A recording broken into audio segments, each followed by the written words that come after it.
जय हिंद फ्रेंड्स। एक साहब का उनकी वाइफ से झगड़ा हो गया। वाइफ ने बेलन लेके दौड़ा लिया और दौड़ाया, और वो भाई साहब जो है कमरे में गए और कमरे में जाके एक अलमारी के अंदर घुस के अंदर से बंद कर लिया। श्रीमती जी ने बाहर से बेलन से पीटना शुरू किया, बाहर निकलो। उन्होंने कहा मैं नहीं निकलूंगा।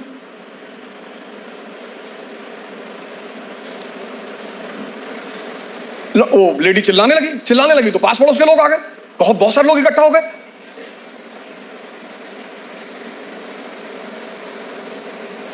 तो लेडी ने, उस लोगों ने पूछा क्या हुआ बहन जी? बोले ये अलमारी में घुस गए और निकल नहीं रहे।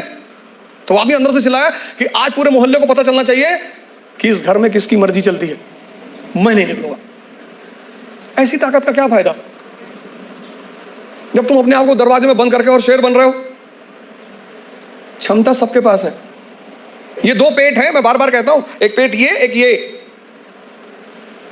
तो अगर ये 4 रोटी हजम करता है और पहले दिन तुमने इसे किसी दिन 15 रोटी दे दी, वॉमिटिंग शुरू। जितने लोग तैयारी शुरू करते हैं, मैंने देखा शुरुआत में इतना पढ़ना शुरू करते हैं, पहले दिन से 10 घंटा 15 घंटा आराम से।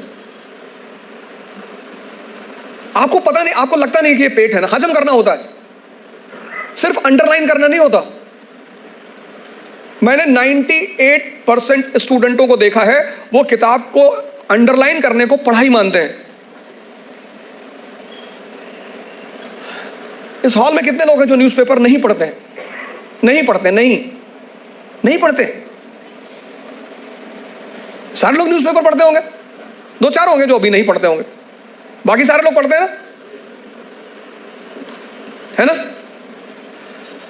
अभी जापान के एक नेता है शिंजो अबे, उनकी हत्या हुई। उनकी पॉलिटिकल पार्टी का क्या नाम है? हाँ?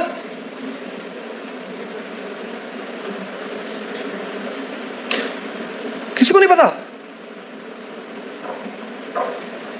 अरे भैया, हफ्ते भर पहले की घटना है, पता ही नहीं, और अंडरलाइन किए होगे।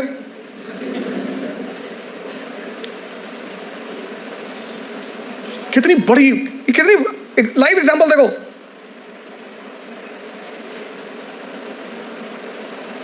अपना स्व मूल्यांकन करना बहुत बड़ी बात होती है, सेल्फ इंट्रोस्पेक्शन। कभी कभी एहसास होता है हमें कि हम बहुत काम कर रहे हैं, कुछ होता नहीं उस वक्त। बात समझ में आ रही ना?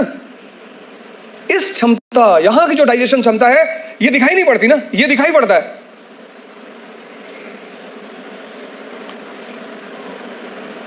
ये पेट दिखाई पड़ता है, ये पेट दिखाई नहीं पड़ता।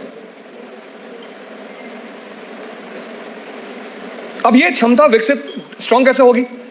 बड़ा प्यारा फॉर्मूला, सेकंड फॉर्मूला। क्षमता बढ़ानी है मन की, हजम करने की, बहुत प्यारा, जो कि फिर 98% लोग नहीं करते। तुम बिना सोचे पढ़ सकते हो, तुम बिना सोचे पढ़ सकते हो, बिना सोचे लिख नहीं सकते। एक फॉर्मूला है 20 पेजेस पर डे। आप लिखिए। आप किसी भी कोचिंग जाते हैं, कहीं भी जाते हैं, कोई टॉपिक खत्म होता है, उस टॉपिक को आप कम से कम 5 बार लिखिए। अब पढ़ने की आदत छोड़िए, लिखना शुरू करिए। जितना आप लिखेंगे उतना सोचने की क्षमता या हजम करने की क्षमता डेवलप होगी। तो पहले दिन जॉगिंग करने गए, 2 किलोमीटर गए, 5 दिन 6 दिन 2 किलोमीटर जाते रहे, फिर 10वें दिन 5 किलोमीटर, क्षमता बढ़ी ना? एक दिन में नहीं बढ़ेगी। यह दूसरा फॉर्मूला है। अपनी इंटरनल क्षमता को बढ़ाओ।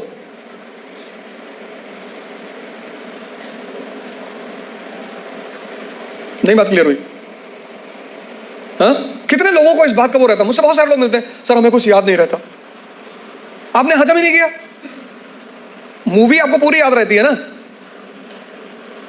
नॉवेल पढ़ा आपने, पूरी याद रहता है, पूरा नॉवेल, एक एक लाइन, एक एक कैरेक्टर याद है। ये क्यों नहीं याद है? क्योंकि आपने हजम करने की कोशिश नहीं की। ये दूसरा फॉर्मूला।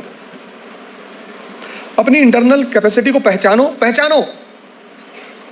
यही तो है सेल्फ इंट्रोस्पेक्शन। और अगर वो कम है, बढ़ा लो।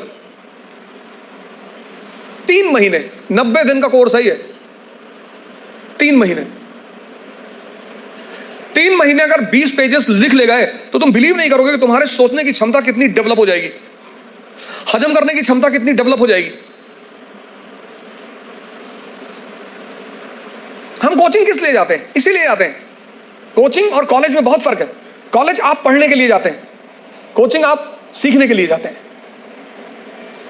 जितने लोग कोचिंग जाकर परेशान होते हैं वो लोग हैं जो कोचिंग पढ़ने के लिए गए। अगर कोचिंग भी पढ़ा रही है और कॉलेज भी पढ़ा रही है तो फिर दोनों में फर्क कहां है?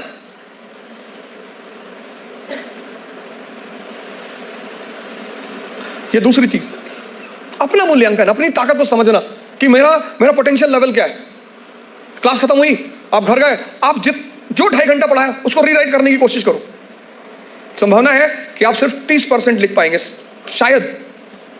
कुछ लोग तो 10% भी नहीं रिकॉल कर पाते। तो पहला काम क्या करना है? एग्जामिनेशन पैटर्न को समझना है। ये क्या है, कैसे है, पहला चरण क्या है, दूसरा चरण क्या है, तीसरा चरण क्या है।